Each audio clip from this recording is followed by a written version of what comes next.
Amén. Estamos listos para recibir la palabra de Dios en esta mañana y damos gracias a Dios porque hemos venido para recibir del Señor.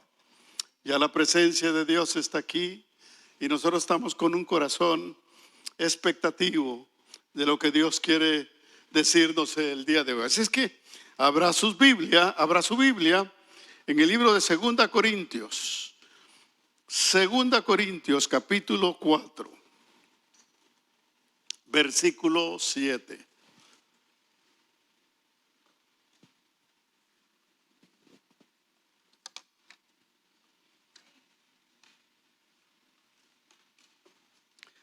Dice así la palabra de Dios, 2 Corintios capítulo 4, versículo 7. Dice: pero tenemos este tesoro en vasos de barro, para que la excelencia del poder sea de Dios y no de nosotros, que estamos atribulados en todo, mas no angustiados, en apuros, mas no desesperados, perseguidos, mas no desamparados, derribados, pero no destruidos, llevando en el cuerpo siempre por todas partes la muerte de Jesús, para que también la vida de Jesús se manifieste en nuestros cuerpos. Oremos.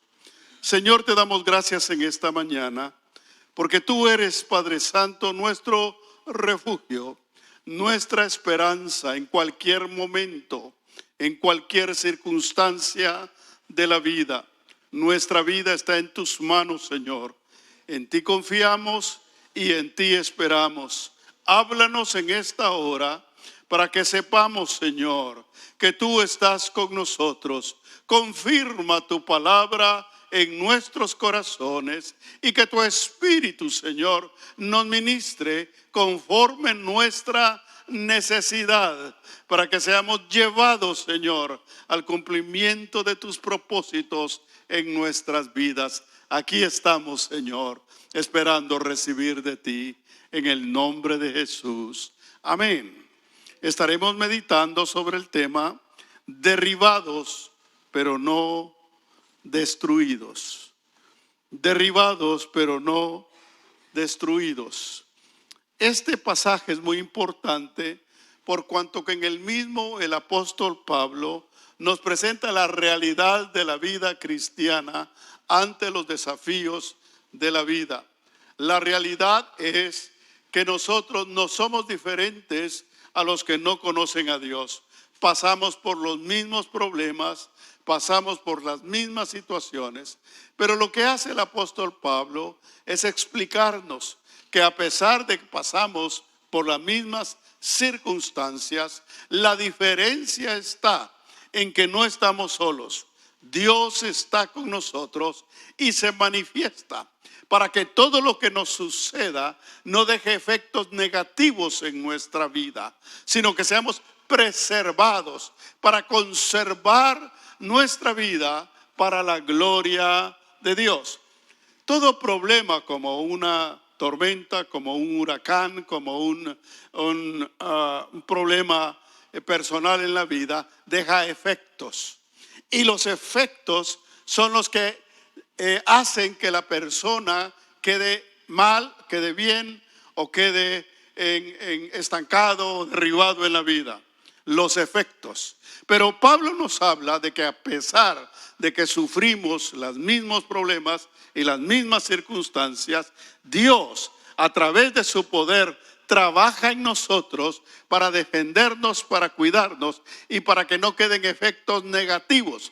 Porque lo que hace daño a la vida de las personas es lo que queda de los problemas. Los efectos que quedan en las personas es lo que dañan su corazón y dañan su vida. Desde que recibimos a Jesucristo, nosotros entramos en una dimensión diferente de vida. Antes de conocer al Señor, únicamente teníamos las condiciones para adaptarnos y vivir en este mundo. Pero recibimos a Jesucristo y recibimos una naturaleza espiritual que nos permite diferenciar al mundo material del mundo espiritual, que nos permite tener comunión con Dios y ser protegidos de Dios en este mundo. A eso se refería Jesucristo cuando dijo en Juan 17:15, no ruego que los quites del mundo, sino que los guardes del mal. No son del mundo, como tampoco yo soy del mundo. Lo que hace Pablo es explicarnos lo que dice Jesucristo, qué efecto en realidad tiene en nuestras vidas. Si bien estamos en el mundo y sufrimos las situaciones que vive el mundo, la diferencia está en que no somos del mundo, Dios está con nosotros. Por lo tanto, los efectos negativos de los problemas de la vida no tienen efecto en nosotros por cuanto Dios está con nosotros. Vivimos en un mundo inclinado al mal y nosotros de alguna manera estamos inmersos, metidos en un mundo inclinado al mal. Pero aunque estamos en este mundo, estamos resguardados del mal. Esa es la diferencia. Y por eso los creyentes damos gracias a Dios, porque Él cuida de nosotros y Él hace la diferencia en nuestras vidas.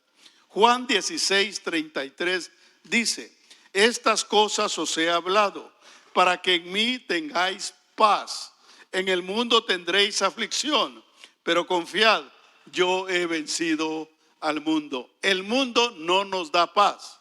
El que nos da la paz es Dios. Amén. Por eso, aunque muchas personas ponen su esperanza y su expectativa en los hombres, en los dirigentes, en los gobiernos, o en sus trabajos o en sus estudios, los creyentes, a pesar de que hacemos todo esto, vivimos confiando en que nuestra paz viene de Dios. Jesucristo dijo, mi paz os dejo, mi paz os doy. No como el mundo la da, yo os la doy. Todo esto significa que mientras estemos en este mundo, vamos a vivir y a sufrir lo que se vive y lo que se sufre en este mundo como cualquier otra persona. Pero la diferencia está en que los que sí son del mundo, sufren en el mundo sin esperanza, sin salida, sin la protección de Dios.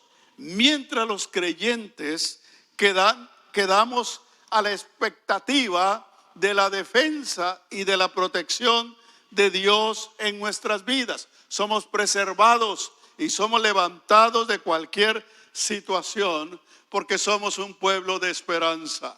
Los creyentes vivimos en esperanza de un día mejor y sabemos que Dios tiene cuidado de nosotros.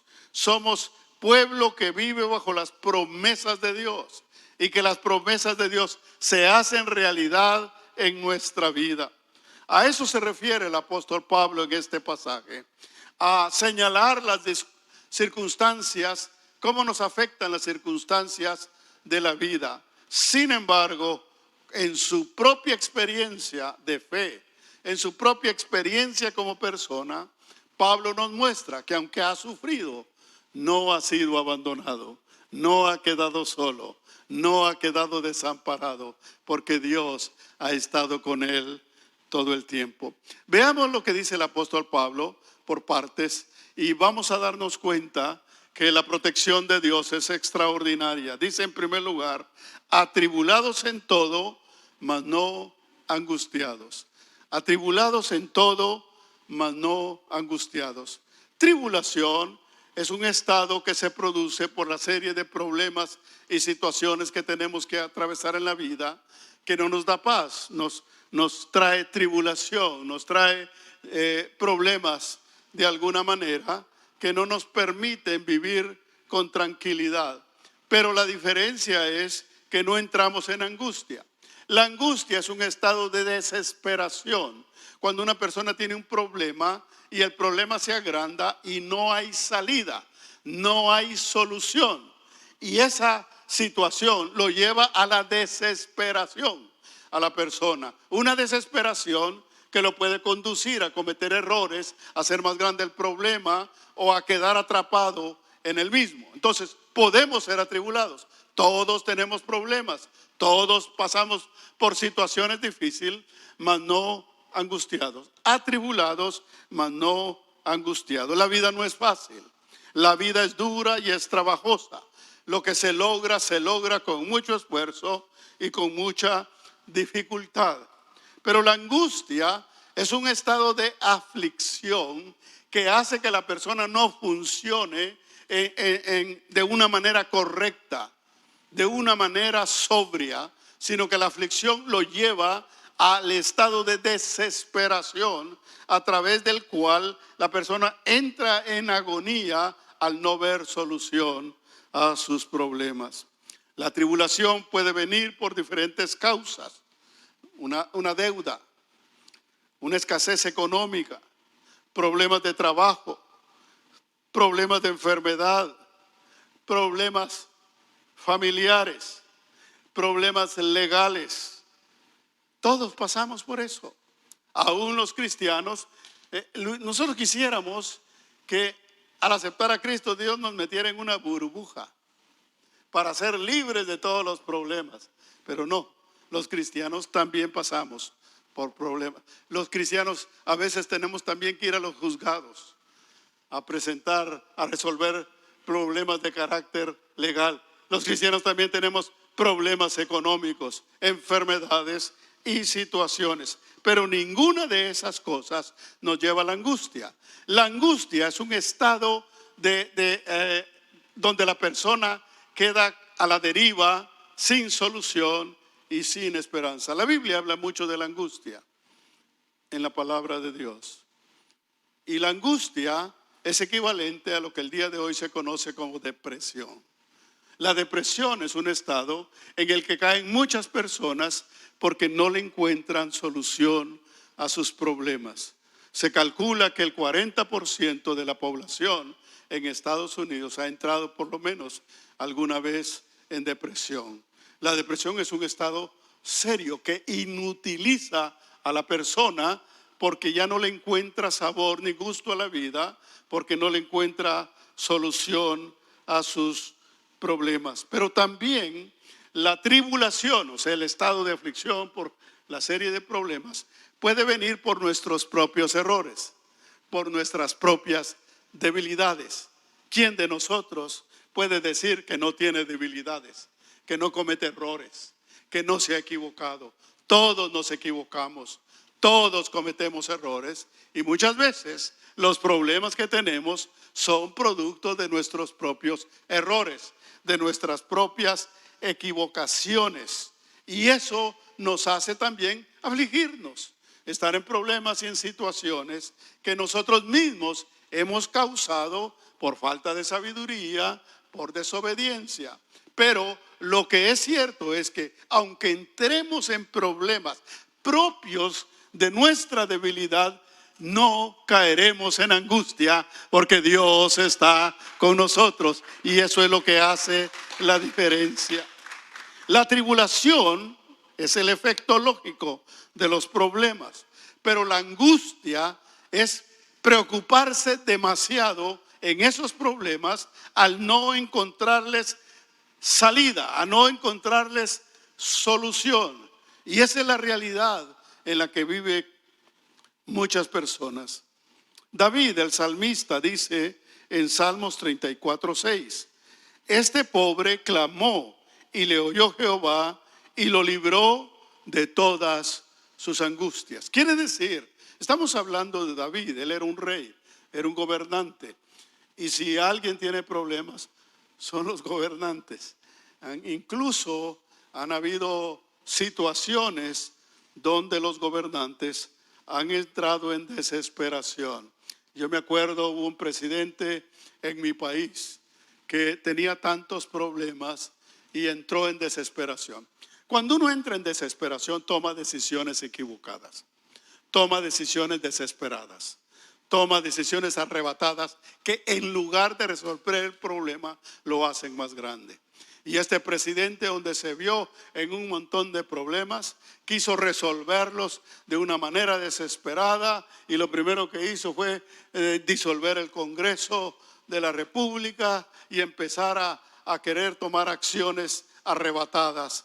Y pues obviamente no lo dejaron, lo tomaron preso o lo sacaron del país. Porque la desesperación no es buena consejera. Nos lleva a tomar decisiones incorrectas. Por eso el cristiano, aunque esté atribulado, aunque tenga problemas y aflicciones, debe saber que su vida está segura en las manos de Dios. Que Dios vendrá y traerá la respuesta. Que Dios le ayudará. Que no está solo, que no está sola. Que Dios está con nosotros. Y por lo tanto no vamos a entrar en desesperación. Cuando sienta usted que ya se está desesperando por algún problema, doble rodillas, clame a Dios, entre en la presencia de Dios y Dios le va a traer la calma y la paz a su corazón y usted va a sentir la diferencia en su vida. La tribulación no nos hunde porque no estamos solos, porque estamos preservados por promesas de Dios. ¿Sabe usted qué es la fe? La fe es creer en las promesas de Dios. La fe es creer en el cumplimiento de que lo que Dios le ha prometido a sus hijos se va a cumplir. Agárrese de las promesas de Dios. La Biblia está llena de promesas. Como cristianos debemos reconocer que nuestra vida debe estar fundamentada en las promesas de Dios. Cuando nosotros nos tomamos de las promesas de Dios, nuestra vida se vuelve segura, tranquila, entramos en la paz de Dios porque podemos estar afectados, pero no quedamos atrapados en las circunstancias de la vida. En segundo lugar, el apóstol Pablo nos dice, en apuros, mas no desesperados. Estar en apuros es llegar al punto de necesitar una solución inmediata, de necesitar una salida, como por ejemplo el pago de una deuda que se vence el día de mañana. Eso es estar en apuros. Apuros todos podemos tener. ¿Quién no ha estado en apuros? ¿Quién no tiene situaciones en las que llega y dice, necesito una salida para mañana, ¿no? O inmediata, o si fuera posible para hoy mismo? Eso es estar en apuros, necesitar una solución, necesitar una salida inmediata. Cuando uno está en apuros, suele también caer en desesperación. Pero luego la desesperación nos lleva a hacer cosas equivocadas y a hacer más grande el problema. Porque la desesperación no nos va a sacar del problema, sino que nos va a hundir más en el mismo. Por eso los creyentes no debemos entrar en desesperación. Vivimos en un mundo precipitado. Vivimos en un mundo donde la gente quiere soluciones inmediatas. Como no conocen a Dios, se desesperan y toman el camino del mundo para querer resolver sus propios problemas. Cuando un creyente se desespera y toma decisiones precipitadas, es decirle a Dios, hazte a un lado, yo voy a resolver el problema. Y nosotros no lo resolvemos, lo empeoramos, hacemos más grande la situación. Por eso el creyente, cuando sienta que está entrando en desesperación, debe acudir a las promesas de Dios. Yo soy tu hijo, Señor, y tú me has prometido que no me dejarás ni me desampararás. Tú has prometido que vas a estar conmigo todos los días de mi vida. Por lo tanto, lo voy a creer. Me voy a agarrar de eso. Voy a confiar en tu promesa y voy a esperar en ti, porque tú eres mi Señor y mi Salvador. El creyente allí es donde hace la diferencia. Es en las crisis donde ponemos en prueba nuestra fe. Es en las crisis donde desarrollamos y fortalecemos nuestra fe. En lugar de entrar en desesperación, entramos en fe y nos ponemos en las manos de Dios y vemos la diferencia en nuestras vidas. Todos tenemos inquietudes, todos tenemos insatisfacciones en la vida, todos tenemos aspiraciones en la vida, pero la Biblia nos enseña a esperar en Dios, a tener paciencia, a saber que las cosas no son como el mundo las anuncia. Porque el problema que podemos tener los cristianos cuando nos desesperamos, es que empezamos a hacer lo que hacen los que no conocen a Dios. Y allí es cuando vienen los problemas para el creyente, porque no sigue el camino de la fe, no sigue el camino de la paciencia y de la esperanza en Jesucristo. Empezamos a hacer lo que otros hacen, a querer resolver por nuestra cuenta nuestros propios problemas. Dice Segunda Tesalonicenses 1:4, dice: tanto que nosotros mismos nos gloriamos de vosotros en las iglesias de Dios por vuestra paciencia y fe en todas vuestras persecuciones y tribulaciones que soportáis. En otras palabras, los creyentes somos enseñados a soportar las tribulaciones, porque uno quisiera que una tribulación viene e inmediatamente se fuera, que inmediatamente la saquemos de nuestra vida, que deje de ser un problema, pero no es así. La tribulación es real.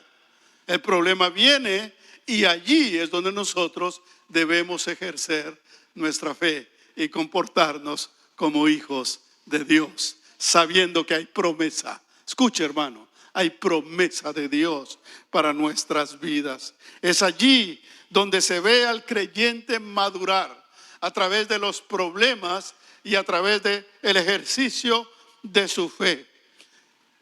Mientras que el mundo se precipita en encontrar satisfacciones, el creyente es desarrollado en la paciencia, en la templanza, para que las inquietudes e insatisfacciones vayan siendo resueltas por la mano poderosa de Dios. Y los creyentes, cuando un creyente llega a la madurez, cuando un creyente va experimentando en su comunión con Dios, cómo la mano de Dios lo va sacando de problema tras problema, uno empieza a decir: bueno, si siempre he confiado en Dios, ¿por qué ahora voy a dejar de confiar? ¿Por qué ahora voy a actuar diferente si ya he visto en el pasado la mano de Dios en mi vida, aun cuando creía que ya no había solución? Mientras el mundo vive en desesperación, vive en estrés, vive o en aflicción o en cosas que no le permiten tener paz, el cristiano es enseñado a esperar en Dios, a no actuar desesperadamente, a no tomar decisiones por sí mismo, sino a depositar su vida en las manos de Dios. Hay un salmo que para mí ha sido de gran bendición. Siempre, en más de una o muchas ocasiones, cuando han venido problemas y situaciones, vuelvo a este salmo y vuelvo a encontrar la paz de Dios en él. Es el Salmo 37, del 1 al 6. Dice: no te impacientes a causa de los malignos, ni tengas envidia de los que hacen iniquidad. ¿Por qué? Porque lo que sucede muchas veces es que nosotros vemos a las personas que no sirven a Dios, que no tienen fe, aparentemente salir adelante, aparentemente prosperar. Usted tiene años de estar buscando un nuevo trabajo y no le sale, y a este rapidito le dan un nuevo trabajo. Usted está deseando un carro desde hace mucho rato y no pasa nada, y el vecino sale con carro nuevo enfrente suyo. Cabal, para que usted se dé cuenta de que él sí está prosperando y usted no. Y allí es donde el creyente puede entrar en el error de pensar que ellos están mejor que usted, porque aparentemente están prosperando. Pero dice: ni tengas envidia de los que hacen iniquidad, porque como hierba serán pronto cortados, y como la hierba verde se secarán. Confía en Jehová y haz el bien, y habitarás en la tierra, y te apacentarás de la verdad. Deleítate asimismo en Jehová, y Él te concederá las peticiones de tu corazón. Encomienda a Jehová tu camino y confía en Él, y Él hará. Exhibirá tu justicia como la luz y tu derecho como el mediodía. Uno lee esto y dice: Señor, vuelvo a ti, porque estaba desesperándome, estaba queriendo resolver yo el problema, pero no puedo impacientarme porque otros prosperan. A veces en la misma familia, cuando hay familia que no es cristiana, tratan de desesperarnos, tratan de presionarnos, tratan de influenciarnos para que hagamos lo que ellos hacen. Y te dicen, ¿por qué no haces esto? ¿Por qué no haces el otro? Y muchas veces caemos en el error de caer bajo las presiones y bajo las influencias y cometer los mismos errores de aquellos que no confían en el Señor.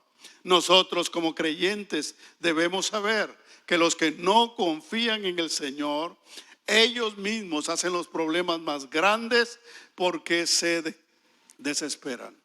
La Biblia dice que no debemos hacer nada desesperadamente, que no debemos, hay un pasaje que dice, todas las compras que se hacen apresuradamente no traen bendición el día de mañana. Yo no sé si usted lo ha vivido, pero cuando llega un vendedor y lo presiona y lo dice, haga esto porque ya mañana ya no va a estar, ya no va a costar esto, y lo presiona y uno lo compra, después termina arrepintiéndose porque son compras apresuradas. De la misma manera, cualquier decisión apresurada después le va a traer consecuencia. Cuando en la vida se toman decisiones precipitadas, se cometen errores. Por ejemplo, muchos jóvenes que se desesperan en sus hogares porque están bajo el control y bajo la disciplina de sus padres, se desesperan y corren a salir de la casa para buscar aparentemente la solución con el primero que se les atraviesa o la primera que se les atraviesa. Yo no sé, ¿verdad? Pero alguno debería ser, ese soy yo, pero que no lo sepan, ¿verdad? Pero es una realidad. Uno quiere salir de la casa porque está bajo la presión, bajo la disciplina de los padres, y uno dice, el día que me vaya con fulanita de tal, mi vida va a cambiar. Sí, va a cambiar, pero para mal, para peor, porque esas decisiones no le van a traer felicidad. Cuando se sale de tiempo antes del hogar, cuando se refugia en amigos o en personas que están igual o peor que nosotros. Uno de los errores que uno le habla a los jóvenes, es difícil que le escuchen, ¿verdad? Pero uno de los problemas que tienen los jóvenes es que a los únicos que les hacen caso es a los amigos que están igual o peor que ellos. Y es eso precisamente lo que Dios nos quiere evitar. Eso se hace cuando se entra en desesperación. Dios nos instruye y nos ejercita en la paciencia. La paciencia del cristiano está fundamentada, como les decía, en las promesas de Dios. La fe no es pedirle a Dios que haga lo que yo quiera. La fe es pedirle a Dios que cumpla su promesa. Por lo tanto, la fe no es un ejercicio para un beneficio egoísta o para un beneficio de que Dios cumpla nuestros caprichos o deseos personales. No, la fe es para agradar a Dios. La fe es para probar a Dios. La fe es para decirle, tú has prometido tal cosa, ahora, Señor, yo recibo. Por ejemplo, cuando yo oro por algún enfermo, yo le digo, Señor, yo no oro porque yo tenga algo especial. Yo oro porque tú nos has prometido sanidad. Yo lo que te pido es que cumplas tu promesa.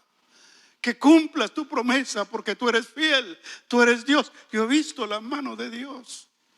Yo he visto la mano de Dios cuando mi oración es pedirle a Dios que cumpla su promesa. Porque no estamos pidiendo lo que a nosotros se nos ocurrió, sino estamos pidiendo lo que Él ha prometido. Y Dios ha prometido sanidad para sus hijos. La paciencia, pues, está fundamentada en las promesas de Dios. Son las promesas de Dios las que nos van a sacar adelante. Hebreos 10, del 35 al 39, dice de la siguiente manera.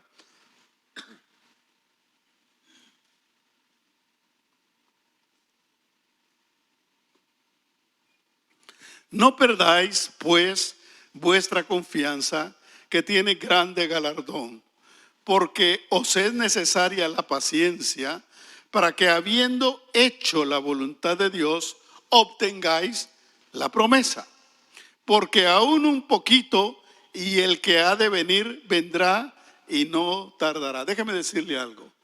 Normalmente cuando hablamos de este pasaje hablamos de la segunda venida de Cristo. Pero en realidad este pasaje se refiere a que lo que Dios ha prometido vendrá. Lo que Dios ha prometido se cumplirá. Por lo tanto, no debemos desesperarnos, sino saber que porque aún un poquito y el que ha de venir vendrá y no tardará. Mas el justo vivirá por fe. El justo vivirá por fe, no por lo que quiere, no por lo que se le ocurra, no por la desesperación. Hay personas que vienen pidiendo oración con una desesperación que uno dice, Dios mío, hay que hacer algo primero con esta persona antes de orar.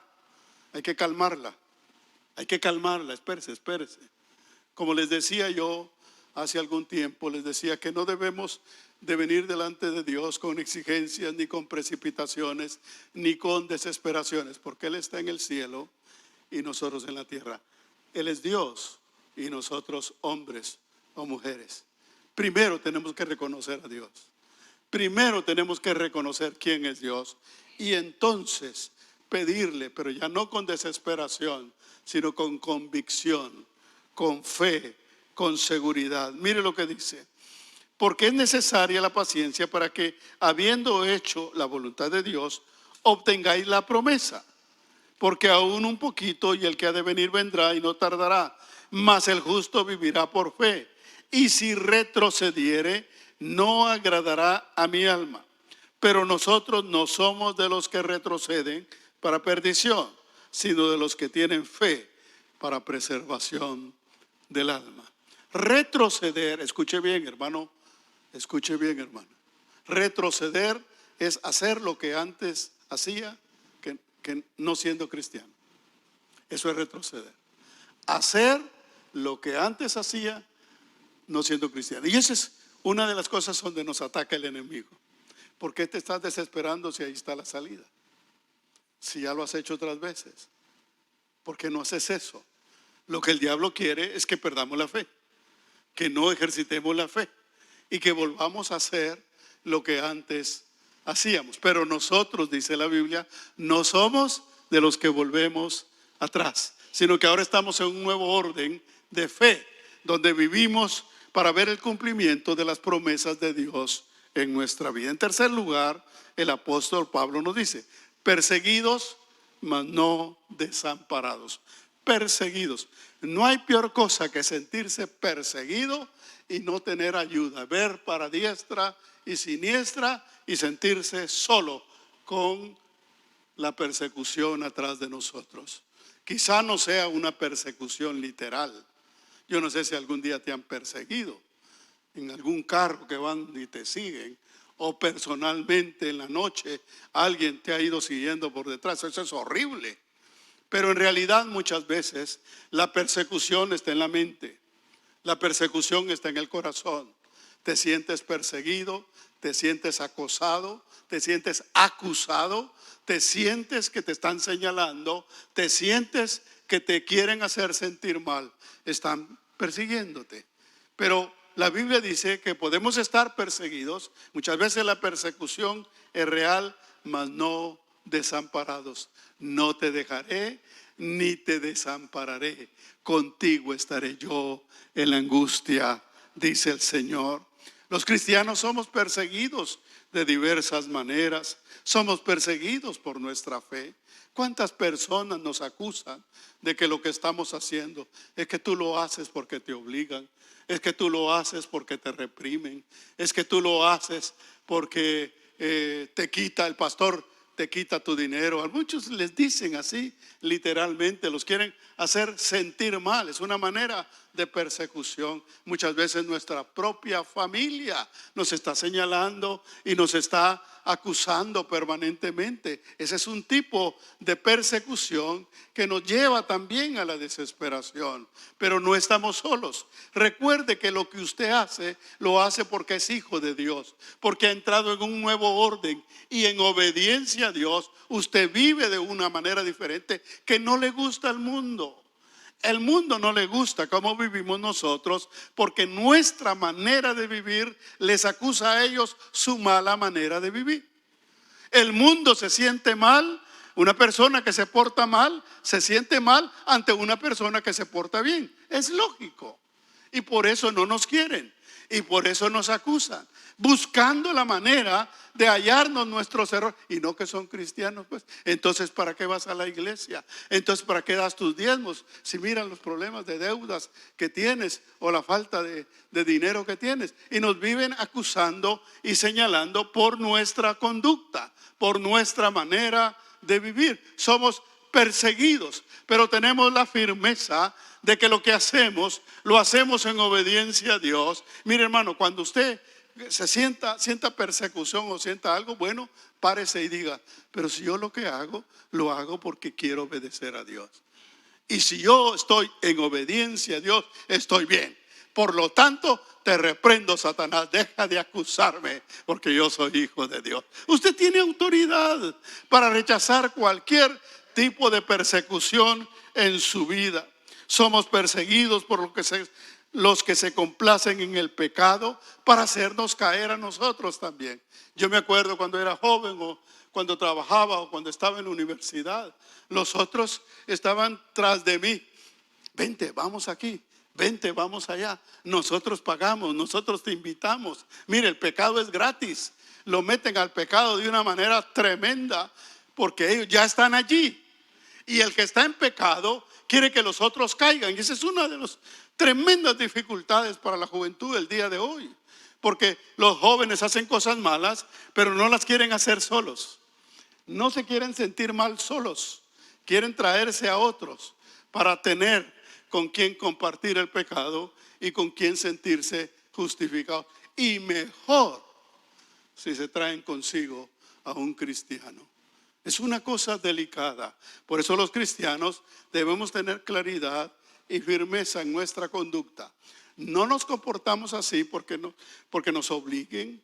No nos comportamos así porque nos metan a la fuerza. Nos comportamos así porque queremos agradar a Dios. Porque somos obedientes. Porque somos hijos de Dios. Nuestra conducta debe tener la seguridad de que todo depende de nuestra comunión con Dios. Me acuerdo en la juventud, yo perdí todos los amigos de mi juventud. Yo me juntaba con un grupo, me acuerdo todavía de sus nombres. Íbamos juntos a todas partes, a jugar fútbol, a andar en bicicleta, cosas sanas, porque en ese tiempo todavía este grupo que yo tenía no estaba contaminado, no había caído, pero empezó a llegar la marihuana. Empezaron a tomar cerveza, empezaron a descarrilarse, uno a uno. Y todos me decían, ¿por qué no vas con nosotros? Mi mejor amigo terminó en las drogas. Otro amigo, hermanos, terminó en la calle. Hijo de una buena familia. Se convirtió en vagabundo por el exceso de alcohol y drogas. Y así, tenía un amigo que era un genio, era un pintor, hacía unos cuadros preciosos. Este amigo empezó a tomar drogas y marihuana y por último andaba con bolsas de pegamento porque ya no tenía dinero para las drogas. Otros con el cigarro, otros con las mujeres. Hermanos, uno a uno hasta que me quedé solo, sin amigos. Pero todos ellos pararon mal, mas yo fui librado por la misericordia de Dios. Todos pasamos por situaciones similares, donde tenemos que escoger, donde tenemos que decir no, donde vamos a ser rechazados por otros, porque nosotros hemos escogido el camino angosto, el camino más difícil. El camino ancho que conduce a la perdición es fácil. Muchos van por ahí, es fácil. No hay temor de Dios, no hay deseo de agradar a Dios, sino deseo de complacerse. Vamos aquí, vamos allá, vamos pues. Ahí van todos. Camino a la perdición. Pero el que escoge el camino estrecho, escoge el camino más difícil, pero es el camino que conduce a la vida eterna. Bendito sea su nombre. Yo fui a la universidad y me gradué. Y Dios me ha bendecido de ahí en adelante. Todos mis amigos se perdieron y se quedaron parados en el camino porque no quisieron seguir a Dios. Somos perseguidos, pero no estamos solos. Dios está con nosotros. Dice Mateo 28:20, enseñándoles que guarden todas las cosas que os he mandado. Y he aquí, yo estoy con vosotros todos los días hasta el fin del mundo. No hay fin para Dios, no hay límite para Dios. Dios no ha cambiado ni va a cambiar. Dios sigue siendo el mismo. Cuando tú te agarras de Dios, te agarras de lo mejor, de lo más poderoso, de lo más firme, de lo más incuestionable, de lo más incambiable. Dios es el mismo ayer, hoy y por los siglos. La gente cambia, los amigos cambian, pero Dios sigue siendo el mismo. Agárrate de Él y no lo dejes, porque de esa manera no te dejará ni te desamparará. Uno de los problemas en el mundo es que mucha gente se siente sola. El problema de la soledad no tiene que ver con una persona que está sola, digamos, madre soltera o persona que vive sola, un soltero que vive solo. No, muchas personas, la mayoría de personas que se sienten solas viven en familia, trabajan, tienen amigos y todo, porque la soledad es un problema de la mente y del corazón. La soledad. ¿Cuántas veces yo me he extrañado con personas que me dicen me siento sola, me siento solo? Y uno dice, ¿y su marido pues? O su esposa y su familia. Pero la soledad es un camino del corazón de la persona que ha escogido apartarse del camino del bien. Y el diablo los llama, los atrae, pero después los deja solo. ¿Dónde están los amigos que te invitaban a tomar? Que te invitaban a gastar tu dinero, que te invitaban a serle infiel a tu esposa. ¿Dónde están esos amigos en la hora de tu crisis? ¿Dónde están esos amigos en la hora de tu enfermedad? No están, desaparecen, porque esos son instrumentos del diablo únicamente para sacarte de la fe, para apartarte de la comunión con Dios. Por eso los creyentes tenemos que decir no y mantenernos firmes, porque Dios no nos dejará en ningún momento. Él estará con nosotros y nos bendecirá de una manera especial. Una de las cosas que vimos durante el COVID o durante la pandemia es que los cristianos no estamos solos. Siempre había alguien atento, siempre había gente llamándote, tocando a tu puerta y diciéndote dejé comida, estoy orando por ti. Cuando nosotros agarramos el COVID en Guatemala, solos, la casa está lejos, vivimos solos, no teníamos familia ahí cerca. Sin embargo, nunca faltó gente que nos tocara la puerta, que nos llevaran comida deliciosa y que estuvieran pendientes de nosotros. Por la ventana los mirábamos y los saludábamos, pero no estábamos solos. La Biblia dice que el ángel de Jehová acampa alrededor de los que le temen y los defiende. Nunca te sentirás solo cuando Dios esté contigo. Dios, en cambio, nos llena de seguridad y de esperanza. Sus promesas son reales. Dice el Salmo 34:7, el ángel de Jehová acampa alrededor de los que le temen y los defiende. El Salmo 121, del 1 al 4, otro salmo al que yo acudo permanentemente y siempre me trae paz, me trae gozo y me trae bendición. Salmo 121, del 1 al 4 dice, alzaré mis ojos a los montes. ¿De dónde vendrá mi socorro? Mi socorro viene de Jehová, que hizo los cielos y la tierra. No dará tu pie al resbaladero, ni se dormirá el que te guarda. He aquí, no se adormecerá, ni dormirá el que guarda a Israel. Dios está con nosotros. No dará tu pie al resbaladero, ni se dormirá el que te guarda. Dios es espíritu. Él no entra en sueño ni en cansancio. Siempre está pendiente de tu vida. Cuando tú duermes, Dios está contigo. Cuando tú despiertas, Dios está contigo. Por eso dice la palabra: en paz me acostaré y asimismo dormiré, porque solo tú, mi buen Señor, me haces estar confiado. No hay como tener la paz de Dios. ¿Cuántos roncan aquí? Amén. Yo no ronco, pero mi esposa dice que sí, porque yo no me oigo. Un día le dije a mi esposa, le dije: ¿sabes qué? En lugar de preocuparte porque ronco, cuando me oiga roncando, dile: gracias, Señor, porque está durmiendo. ¿Aló, hermanas? Porque yo lo hago. Yo lo hago. Mi esposa no ronca como yo, por supuesto, más suavecito. Pero cuando yo oigo roncar a mi esposa, digo: gracias, Señor, porque está durmiendo. Pues sí. Pero nosotros a todo le vemos lo negativo. Es que no me dejas dormir, es que aquí, es que allá, es que...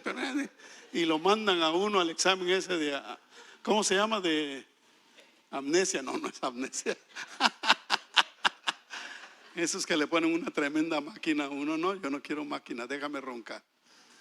Y cuando yo esté roncando, dile: Señor, gracias, porque está durmiendo, está descansando. Cuando yo no duermo porque tengo alguna preocupación o alguna situación y estoy acostado con los ojos abiertos, yo digo: Señor, no estoy durmiendo, pero estoy descansando.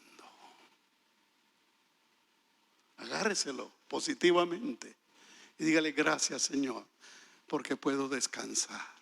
Tengo tu paz y tengo tu gozo. Tengo la paz de Dios, que el mundo no da paz. El dinero no da paz. Los amigos no dan paz.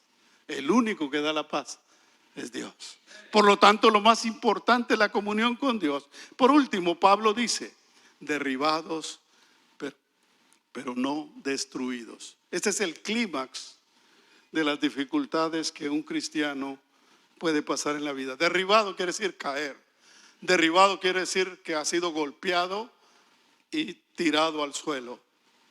Y esto significa, hermanos, que hay problemas que nos botan. Hay problemas que nos llevan a un estado de debilidad, donde sentimos que ya no podemos. ¿Cuántos hemos pasado por circunstancias donde hemos dicho: hasta aquí, ya no puedo, Señor? Esto sí se sobrepuso a mí. Podemos ser derribados, podemos caer, pero no seremos destruidos. No tomará el diablo posesión de nuestras vidas nunca, porque Dios nos levantará. No importa cuándo caigas, no importa cómo caigas, Dios te va a levantar. Dios tomará su mano poderosa y tomará tus hombros débiles para levantarte y para decirte: yo estoy contigo. Hay quienes quieren presentar la vida cristiana como una vida sin problemas, como una burbuja, pero no es así. No podemos. Pablo es realista y nos dice: esta es la realidad. Podemos ser incluso derribados, pero no destruidos. Los que no conocen a Cristo caen derribados. Y caer derribado y ser destruido es perder la ilusión de la vida. Es caer en los traumas que cae el mundo. El 90% de los manicomios, el 90%, perdón, de las personas que están en los manicomios están ahí por un resentimiento, por una raíz de amargura. Y esto es muy real. Son estudios que se han hecho que muestra cómo el resentimiento puede derribar a una persona e incluso destruirla. Comentaba la vez pasada de una alumna del instituto bíblico que yo conocí, colombiana por cierto.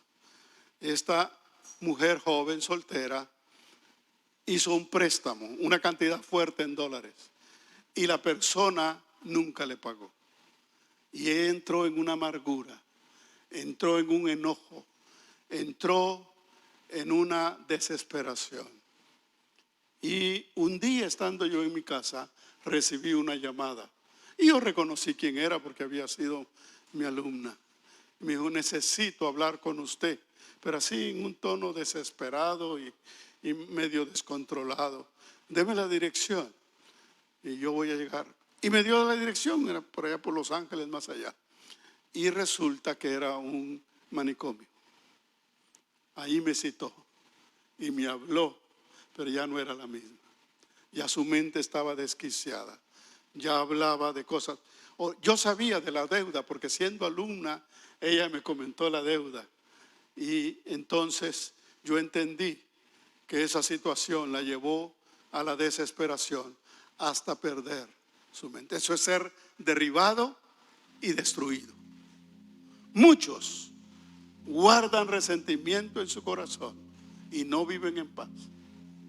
Muchos viven en desconfianza de los demás porque cayeron y fueron destruidos.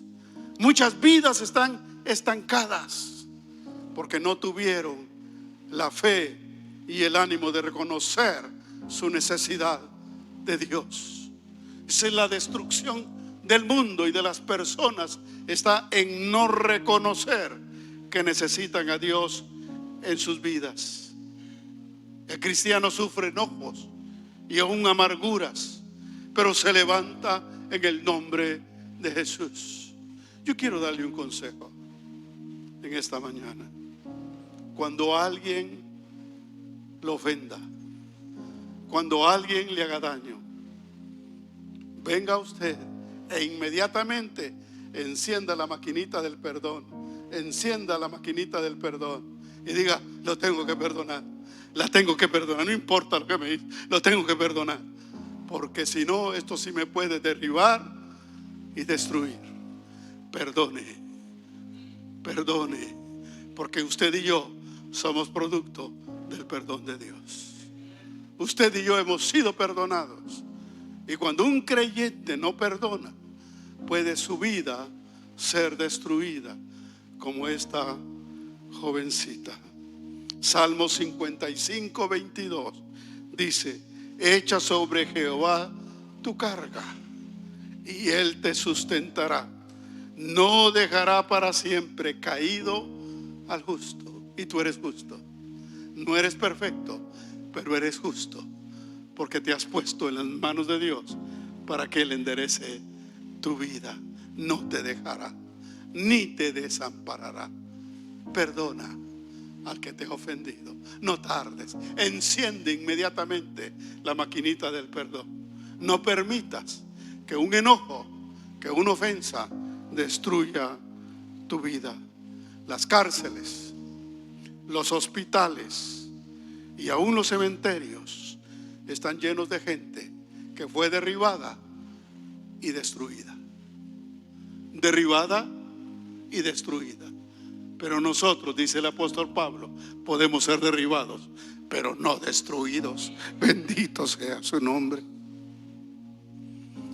El cristiano aún cae en debilidades y en errores. Podemos fallar, podemos apartarnos de Dios, pero si nos arrepentimos y confesamos, Dios nos perdona y nos levanta.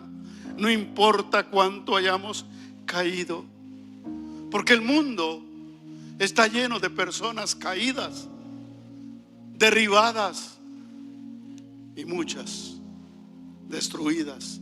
No lo vemos físicamente, aunque a veces es tan notorio. Yo no sé si a usted le ha pasado enfrente de una persona y usted lo quiere saludar, y cuando le ve la cara de amargura dice.